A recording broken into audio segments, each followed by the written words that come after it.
press the bell icon on the YouTube app and never miss an... तब आपको ऐसा नहीं लगता कि अब नवाज शरीफ जो कि अगले वजीर आजम बनने जा रहे हैं वो आएंगे तो हमारे ताल्लुकात हमारे हमसाया मुल्कों से बेहतर होंगे? मुझे ऐसा लग रहा है, आपको ऐसा नहीं लग रहा? उसमें दो सिग्नल इंडिया से ताल्लुकात अच्छे होंगे? नहीं, उसमें दो सिग्नल जा रहे हैं। दो सिग्नल ये जा रहे हैं कि हो सकता है कि हमारे जो फैसले करने वाले हैं उन्होंने माइंड चेंज कर लिया हो, इनको आगे सामने फ्रंट पे रख के रिलेशनशिप बेहतर करने की कोशिश की जा रही हो। एक तो इशारा ये है, वरना नवाज शरीफ साहब का इनके पे ग्रेड से ज्यादा है भारत के साथ रिलेशनशिप ठीक करना, मेरी ओपिनियन में। उसकी वजह यह है कि किसी भी जो कि पाकिस्तान के अंदर एक सिस्टम हाइब्रिड सिस्टम है, हाइब्रिड। तो ये जो लोग सियासतदान पहले उसी हाइब्रिड सिस्टम को एक्सेप्ट कर लेते हैं, फिर जब इनको निकाला जाता है कहते हैं हमारे पास तो पावर ही नहीं थी, हमारे पास। भाई तुम पहले हाइब्रिड सिस्टम को एक्सेप्ट क्यों किया तुमने? तुम पहले जाके इनकी मिन्नतें करके तुम आगे आए हो। आज शेख रशीद साहब के इंटरव्यू में उन्होंने सारा कहा, उन्होंने कहा जी उनके बगैर तो गुजारे ही नहीं है, उनके बगैर तो गुजारे उनको थप्पड़ मार दिया वो कह रहे हैं। नहीं, कोई थप्पड़ नहीं मारा, थप्पड़ मारने की हालत नहीं है। लेकिन ये मैं जरूर कहूंगा, इधर तो थप्पड़ नहीं मारा, हो सकता है पीछे से मार के लाए हो तो अलग बात है। सभी को जय हिंद दोस्तों, आप सभी का हार्दिक स्वागत है जय हिंद रिएक्शंस पे। तो आज हम आपके लिए एक बहुत ही स्पेशल और एक लेटेस्ट वीडियो लेकर आए हैं जिसमें आप देखेंगे पाकिस्तान की मशहूर पत्रकार आलिया शाह जी को, और उनके स्पेशल गेस्ट होंगे साजिद दाड़ा साहब जो कि एक जबरदस्त पॉलिटिकल एनालिस्ट हैं और खासकर भारत और पाकिस्तान के रिश्तों पे गहरी नजर रखते हैं। तो ये वीडियो जितनी इंटरेस्टिंग होगी उतना ही इसमें आपको जानने को मिलेगा, तो इसे अंत तक देखें और चैनल पर नए हैं तो चैनल को सब्सक्राइब कर दें ताकि हम आपके लिए लेटेस्ट इंटरेस्टिंग और इंपॉर्टेंट वीडियोस लाते रहे। तो चलिए साथ मिलकर ये वीडियो देखते हैं। जय हिंद, जय भारत। वो जो मैंने बात कर रहा था, जिस तरह वो किसी ने दिया है कि लाहौर में उनको घसीट के लाया गया, वो इंटरव्यू तो उनके घर में हुआ है। और दूसरा उनका ये था कि उनके चेहरे से लग नहीं रहा था कि उनके हालात इतने खराब थे कि थप्पड़ मारे हो तो कुछ घंटे तो बंदा शाक में रहता है, वो भी 72 ईयर्स हो, 72 साल बंदे की एज हो, थप्पड़ मारे मेरा ख्याल 3 दिन तो वो हिलता ही नहीं है, अगर खासकर ओवरवेट भी हो और इस तरह के हालात हो उसके। लेकिन मेरे ख्याल में थप्पड़ों तक तो नहीं, लेकिन घबराए थे, चिल्ला तमाशा किया उन्होंने कई बैकफायर भी की चीजें। उसमें से उन्होंने जो कई लोगों को बस के नीचे फेंकने की कोशिश की है, लेकिन साइफर का उन्होंने एडमिट किया है कि मेरे सिग्नेचर है उस पर, वो उनको कहीं ना कहीं अदालत में, अगर कोई अदालत कोई हुई, मुझे तो अदालतों पे यकीन नहीं है, 129 नंबर वाली ये अदालतें हैं, इन्होंने क्या करना है तो क्या नहीं करना ये।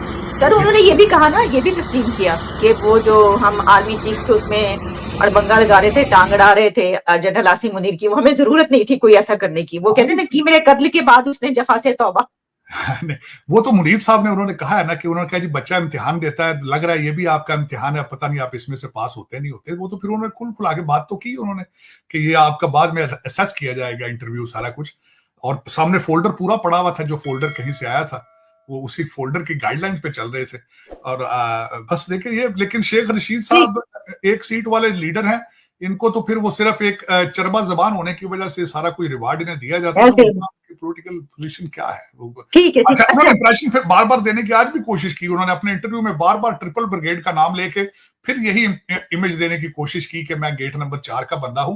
हालांकि बाजवा साहब ने कोयटा में यूनिफॉर्म में खड़े होकर कह दिया था कि ये मुझसे बहुत पहले गार्डन कॉलेज पढ़ चुके हैं और मैं इनको जानता भी नहीं हूँ। ये इंप्रेशन देते हैं कि गेट नंबर 4, ये गेट नंबर 4 के बंदे हैं नहीं है। लेकिन आज भी आज उन्होंने बल्कि इसमें कहा है कि पिंडी जिस हल्के से मैं हूं उनका लाजमी रिलेशनशिप होता है उनके साथ। आज भी उन्होंने ये इंप्रेशन देने की कोशिश की है कि मैं उन्हीं का बंदा हूं। लेकिन अब वो मेरे ख्याल में टाइम लगेगा दोबारा इत्मीनान बहाल होने में, मेरे ख्याल में। ठीक, अच्छा साजिद साहब नेक्स्ट टॉपिक की तरफ बढ़ते हैं। सर इंडिया तो मतलब स्लो होने का नाम नहीं ले रहा ना सर, स्पेस में तो अब वो जहां पहुंच चुके हैं। उन्होंने अब किया, ये कुछ दिन पहले मीटिंग हुई थी जिसमें इंडिया के प्राइम मिनिस्टर की तरफ से कहा गया था कि भाई अब बंदा शंदा भी ऊपर जो है वो भेजें यानी चांद पर। अब उनका जो इसरो है उसकी बाकायदा वीडियो भी आ गई है, उनकी तरफ से स्टेटमेंट भी कि India first test flight of mission Gaganyaan successful, यानी अब वो अपने इंडियंस जो हैं वो भी चांद पर भेजेंगे। ये तो एक बहुत ही ज्यादा बड़ी कामयाबी और बहुत तेजी के साथ है। आप क्या कहेंगे इस बारे में? मैं इसमें सबसे पहले तो आलिया मैं कहता हूँ ना, किसी के सितारे जब लाइन में आ जाते हैं, किसी की जब चीजें वो उनका, देखिए कॉन्फिडेंस, सबसे पहले तो बात ये है जो सारे हर चीज के पीछे क्या चीज है, एक चीज है सबसे पीछे, वो है नेशनलिज्म। नेशनलिज्म ने उनका कॉन्फिडेंस को बूस्ट दिया है और उस कॉन्फिडेंस के साथ ही वो ना सिर्फ चांद, पूरी दुनिया में, यहां देखें ना वॉशिंगटन डीसी में देखें कितने उनके क्या कर रहे हैं वो। हमारी प्रेसिडेंशियल रेस के अंदर 2 हैं, इस वक्त यहाँ पे बाइडेन का स्पीच राइटर भारतीय है, इस वक्त वर्ल्ड बैंक का जो हेड है वो भारतीय है। बट देखें किस तरीके से डायस्पोरा इंफॉर्मेशन, उनका इंस्टीट्यूट ऑफ इंडियन जो टेक्नोलॉजी उनका इंस्टीट्यूट है वो, या मैनेजमेंट किस तरीके से पूरी दुनिया में, और मैं ये कहूंगा एक दिन नहीं लगा इसको, उस इंडियन इंस्टीट्यूट ऑफ टेक्नोलॉजी का फाउंडर जवाहरलाल नेहरू थे, मौलाना आजाद थे उनके। हम लोग जब डिफेंस के, हमने जब लोन लेने हमने जब एड के ऊपर तवज्जो कर ली, हमने लोन लेने पे तवज्जो कर दी, हमने जब डाके मारने शुरू कर दिए आसपास, जब दहशतगर्दी की तरफ हम बिजी हो गए, हम अपने इस कारोबार में बिजी हो गए, वो पढ़ते रहे, वो पढ़ते रहे। नेहरू ने इंस्टीट्यूट ऑफ टेक्नोलॉजी की फाउंडेशन रखी थी। आज मैं समझता हूं सिर्फ और एक बात जो मैं कहूंगा, तालीम तालीम तालीम, जिसकी वजह एक ही सबसे बड़ा सीक्रेट है इस वक्त भारत का, कि उन्होंने अपने ह्यूमन रिसोर्स के ऊपर बहुत ज्यादा इन्वेस्टमेंट की, पढ़ाने के लिए, पढ़ाने के लिए। आप जहां बैठी हैं, वहां आप जिस मुल्क को रिप्रेजेंट करती हैं, वहां किसी बंदे को भी इंग्लिश नहीं आती। यहां तक कि मैं देखता हूं कई आपके लीडर, कई जर्नलिस्ट जो बहुत बड़े बड़े पढ़े लिखे हैं, उर्दू में ट्वीट करते हैं, क्योंकि मजबूरी है, कौम अंधी है।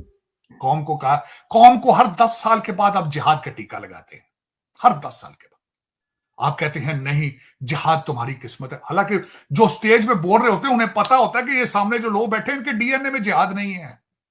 इन्होंने किसी कौम के खिलाफ आज तक जंग नहीं की। हिस्ट्री, या तो हिस्ट्री गलत है या फिर मैंने गलत किताबें पढ़ी हैं शायद। आप मुझे बता दें कि इस कौम ने कभी आज तक किसी के खिलाफ जंग लड़ी हो। आजादी के लिए भी शहादतें जो हैं, मरे सिख थे ज्यादा, आप तो वहां से भी भागते रहे। तो दर हकीकत ये एक गलत कौम से गलत एक्सपेक्टेशंस पता नहीं क्यों है। क्यों आज भी, बल्कि मैं समझता हूं नवाज शरीफ साहब ने कोई कहा है कि मैं तालीम पे तवज्जो दूंगा आने वाली कौम पे, मैं बच्चों को तालीम पे दूंगा। ये सारे जो लौंडे लपाड़े सामने बिठाए हुए थे आपने शाम के टाइम सिर्फ बिरयानी की प्लेटें और देने के लिए, सारे खाने के लिए बैठे हुए थे, उनको कह देते यार मैं कोई इंस्टीट्यूट बड़ा बनाऊंगा, मैं इंफॉर्मेशन टेक्नोलॉजी को मैं सोच रहा हूं। मैं 4 साल वहां देखता रहा हूं कि इंग्लैंड, ऋषि सोनक मिन्नतें कर रहा है अपने ब्रिटिश कौम की कि मैथ और इंग्लिश पढ़ो। इनके मुंह से नहीं निकलती ये बात कि यहां तरक्की की बात करें।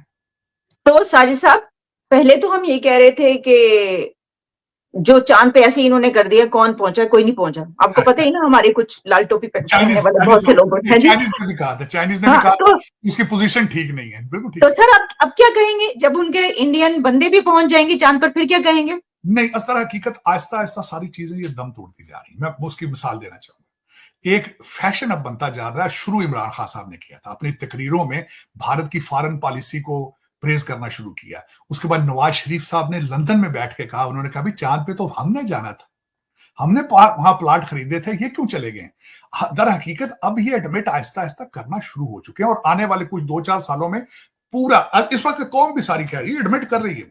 आप बॉलीवुड की मूवीज तो देख रहे हैं पिछले 50 साल से, लेकिन अब आहिस्ता आहिस्ता आप एडमिट, आपने आहिस्ता आहिस्ता हथियार फेंक देने, आपने ये, और बस हथियार नहीं फेंकेंगे बल्कि अच्छा होगा ये कि आप लर्न करने के मूड पे जाएं बजाय नफरत के। आहिस्ता आहिस्ता देखेंगे ये कि क्योंकि उनका आप कंपैरिजन नहीं रहे, आप उनका कंपटीशन नहीं रहे आपसे। आपका तो अब अफगानिस्तान के साथ भी कंपटीशन नहीं है, उनकी करेंसी बेहतर आपसे परफॉर्म कर रही है। तालिबान ने उन एयरपोर्टों के ऊपर सुना है जहां आर्मी छोड़ के गई है, जो अमेरिकन छोड़ के, वहां स्कूल और हॉस्पिटल बना रहे हैं। मेरे मुर्शद ने भी कहा था कि मैं प्रेसिडेंसी के अंदर लाइब्रेरी बनाऊंगा, लेकिन मुर्शद फिर उसके बाद हेलीकॉप्टर से उतरे नहीं है। अब हमारे ये दुख के साथ कहें तो क्या है इसमें। लेकिन आज जो एक एक्सरसाइज लाहौर के अंदर हुई है, एक बैंकरप्ट मुल्क के मुंह के ऊपर एक तमाचा है मेरे ख्याल में। इतने रिसोर्सेज उस स्टेट के जाया नहीं होने चाहिए थे। गरीबों को दे देते पैसे, दुआएं लेते, यतीमों को देते, दुआएं लेते। वहां पे जो इतनी बिरयानियां दी गई, कुर्सियां रेंट की गई, ट्रैफिक बंद की गई, पेट्रोल जो इतना महंगा है वो जलाया गया, जहाजों से फूल फेंके गए। किसके लिए, क्या मकसद है? कोई जीत के आ रहे हो आप कोई नई चीज लेकर आ रहे हो? आपके पास कौन सा इकोनॉमिक फार्मूला है जो आप कौम को दोगे, जिसको सेलिब्रेट कर रहे हो? तुम, मैं आज परेशान हूं कि why this joke was bankrupt. Sajid साहब, एक फॉर्मर प्राइम मिनिस्टर को निकाला था तो उसने आगे बता दिया ना कि बदला ले लेता है, कर लो जो करना है तुसी। ऐसे हो गया ना काम। बदला मतलब मियां साहब के, तो वो कहते हैं ना, मियां साहब के पास रिसोर्सेज नहीं है बदले लेने वाले। किसी और ने लिया हो तो अलग बात है, मियां साहब ने इसका। मैं एक आपके बहुत, मुझे जर्नलिस्ट है उनकी एक बात बहुत पसंद है। उन्होंने कहा आज चाहिए कौम को मातम करे, लेकिन घरों के अंदर, क्योंकि घर के बाहर मातम करना मना है। ये एक अच्छा काम गजा और इसराइल के बीच ये हुआ कि जो एड है वो वहां पर पहुंचना शुरू हो गई है, क्योंकि रफा जो क्रॉसिंग है वो अब खोल दी गई है। जिस दिन कहा था कल वो नहीं खोली, लेकिन चले आज तो पहुंचना शुरू होगी। तो लगता है आपको कि ये एक पॉजिटिव डेवलपमेंट है इस क्राइसिस में और इससे बेहतर कुछ निकलेगा? मैं दो चीज, एक तो मैं बताना ये चाहूंगा कि एड जो रुकी हुई थी, उससे पहले मैं बताना चाहूंगा रफा के आसपास पहले तैयारों ने वहां पे बम फेंके थे और सड़कें नहीं थी इस काबिल, और उसको अमेरिकन या दूसरे लोग उसको रिपेयर कर रहे थे, उसकी वजह से डिले थी। एक तो ये बात। दूसरी उसके बाद ये है कि दो चार, मैं इसको इकट्ठा एनालिसाइज करना चाहता हूं। 2 अमेरिकन को छोड़ा गया है, 2 अमेरिकन को जो हॉस्टेज थे उनको भी कतर ने नेगोशिएट किया है। अब इससे इशारे क्या मिल रहे हैं, मैं ये बताना चाहूंगा।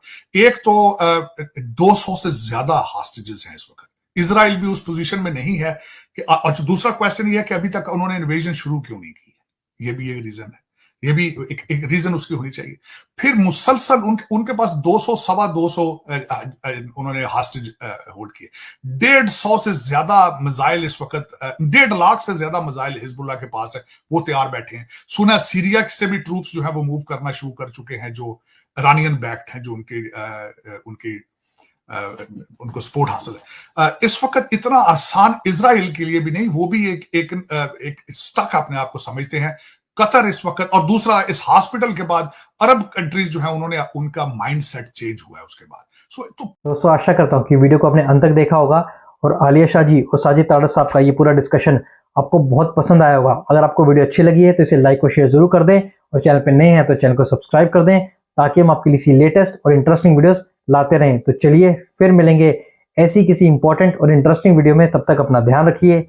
जय हिंद, जय भारत।